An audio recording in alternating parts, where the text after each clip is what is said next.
Yeah, do you remember the Star Wars scene when Obi-Wan and Qui-Gon Jinn are fighting Darth Maul, and Darth Maul is like pacing backwards and forwards behind the red shield door as he's waiting for it to reopen, while Qui-Gon Jinn is sort of quietly kneeling and meditating or something.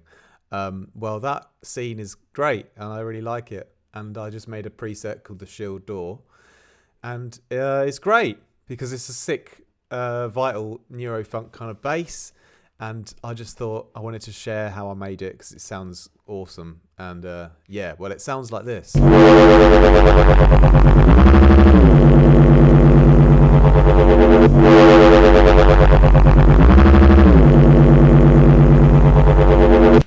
And I've used a couple of new things in Phase Plant, namely the shaper, because that's great. It sounds wicked. And I won't. I'll try and just walk through the steps that I did to make the sound, because yeah, it's quite simple, really.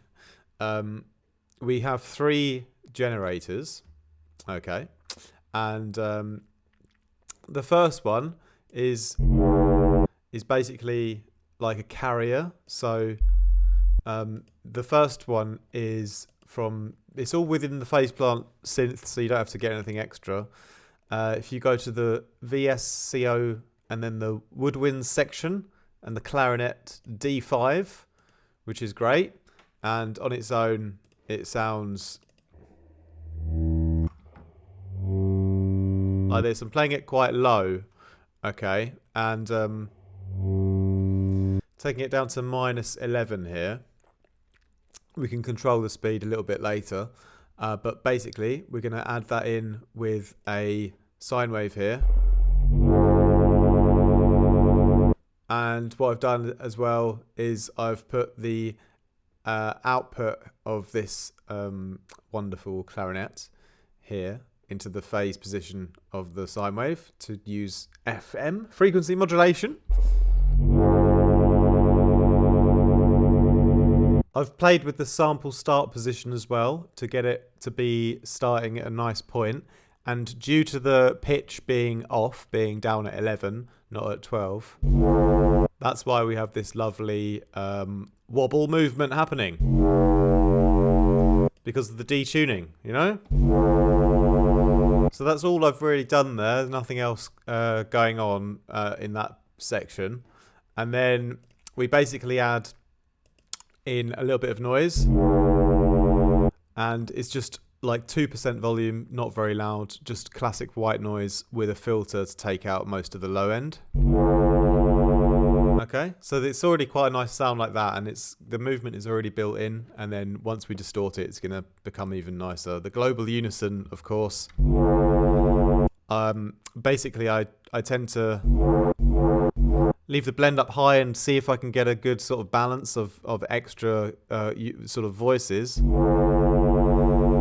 And then bring it back down again. It's a small detail. I've only left it up about 5% or something. The next thing that to note is that there is one LFO, and the main movement, you know, that whole wobble is just coming from the speed of the detuning, which is great. So it's all natural movement. But there's one small sort of, well, it's a long LFO going up and down to control a few parameters to give it some extra life as the sound progresses. Okay, so one of those particular movements that happens is the cutoff on this non-linear filter. So just sort of sculpting, sort of shaping my way through the mid-range so it sort of changes its timbre. As it's a lot sort of long held down kind of bass, I want it to kind of have a different sound as it gets, you know, further along. So that's great, and you can hear we've got a bit of that white noise coming through, but I like to sometimes add in more in the post-processing part, and the ring mod. It's a great way to do that, as always. I've done it many times before, just selecting the band pass noise, pretty much turning all the dials all the way up, the stereo, the spread, the rectifier, bias and frequency, and then just bringing the mix down so we have a little bit of extra high-end crunch from there. Now we're getting on to the juicy stuff, which is the shaper, because this is really, really great. You know, really whacks up the volume. And I've sort of started to enjoy it a little bit more than the actual normal distortion module now, which is great, because I always thought the distortion sounded wicked, but the shaper seems to sound even better in some cases. And so what I've been doing is simply just going, just clicking on a bunch of different presets, really, and just seeing which one fits for that sound, you know? Obviously, you know, some of them will just really amplify the sound in a clean way, and some of them won't. And it depends what you want to go for, really. But this sound was quite, optimum for me with this one, where it just sort of really boosts it, but it sort of retains its character. So that's what I was enjoying about this. It really whacked up the volume loads, but kept the quality. A really nice balance of low-end power and some high-end texture on that sound, in my opinion. And what you can do as well after that is I could, you know, draw the shape a little bit myself. Maybe make some adjustments. I've done that on some other presets I've been making recently. Like choosing the best shape from the presets and then like just editing it a little bit to give it like an extra level of control. This one's pretty good how it is though. Don't really need to do anything for that one, I think. I have got then some extra classic distortion, and it just kind of works again on this one. After that, I thought it couldn't be distorted anymore, but it could. It still didn't lose its quality. It went even more powerful. Still sounds sick. And then we got a bit of convolution reverb. Put it all into a space. And gone for the live room. And of course, finally, as you can see, just a little high shelf EQ boost. And that's quite a nice one because most of the original sound sources didn't have so much high end in. You know, the clarinet is very smooth in the high end, not really much up there, and it's pitched down low, so there's even less high frequency content. And then obviously it's with a sine wave. And as I mentioned before, the clarinet is a carrier. So what you have to do when you're using a sound as a carrier for the frequency modulation, when you set the output to go into the phase, of course, you want to turn the gain down here.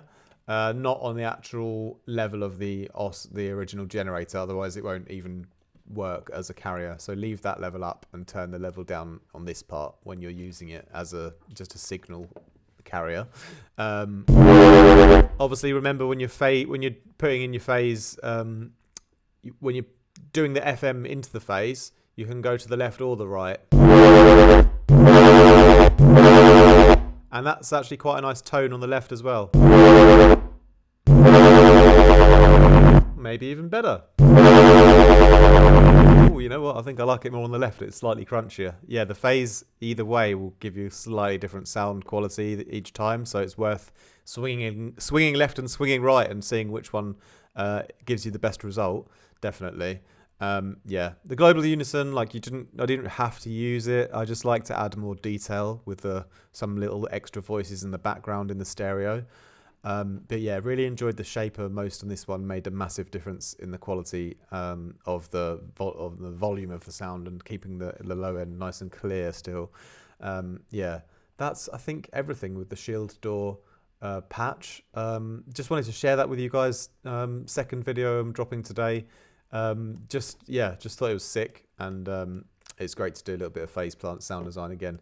Anyway, I'll stop rambling now, and thanks for watching. Much love, my G's. Have a great rest of your week. Peace out. Ciao, ciao.